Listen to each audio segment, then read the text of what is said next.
हाँ तो नमस्कार भैया लोग। खूब तो हमार जानू गेहूं काटो तारी नु, मत पूछिए भैया। अरे उतना मेकअप लगा के हमारा से मिले ना आवेली। जितना मेकअप लगा के उ तो आजकल गेहूं काटो तारी। बाकी हमारा लागता नु उ गेहूं कम, बाकी मेकअप के पैसा सधावतारी। यही से हमार खेसारी भैया कहतनी कि कारी कारी आँखिया से केतना के दगली, कि अरे कारी कारी आँखिया से केतना के दगली आ लगा के फेयर लवली गेहूं कटिहे जौन रे पगली।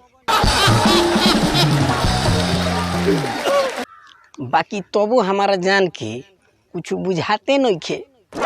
सरवा एक पैकेट एके दिन में लगा के खत्म कर देतारी। उनकरा के फेयर लवली कीन कीन देते देते हमार हालत पेंचर हो गइल बा। अगर सही उ फेयर लवली यूज करी हेनु तो हमार बगली जरूर खाली हो जाई। बताइए भैया लोग, मने मेकअप लगा के गेहूं काटला के का फायदा बा? यही जानू के चक्कर में गांव के दू चार गो लड़कन से बवालो हो गइल बा। बात ऐसन बानू ये भैया, जौन लड़का सुबेरे 8 बजे सूत के उठत रहल हसन, अब उ 4 बजे भोर में उठ के हमारा जानू के इंतजार करता रसन।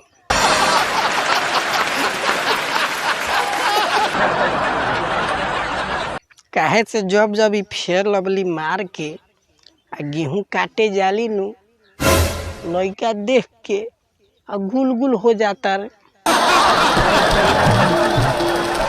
बताइए भैया लोग, जामना लड़कन के काम धंधा से मतलबे ना रहल हो, अब यही लगले हमारा जानुए के चलते अब वो काम में मन देत बाड़सन।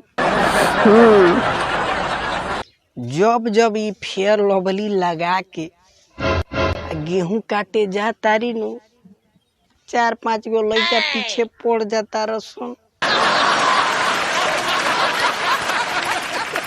आ जब हम उ भाईवन सन से पूछे नी कहाँ जाता रे तो कहला सन कि गेहूं काटे जाते नी। अब बताई हम झगड़ा केंगा करी, उहो तो अपन कामे करे जाता रसन। बाकी हमारा तो यह टेंशन रहता कि इनकरा फेयर लवली के चक्कर में कहीं दोसर कौनो लेके फरार मत हो जा।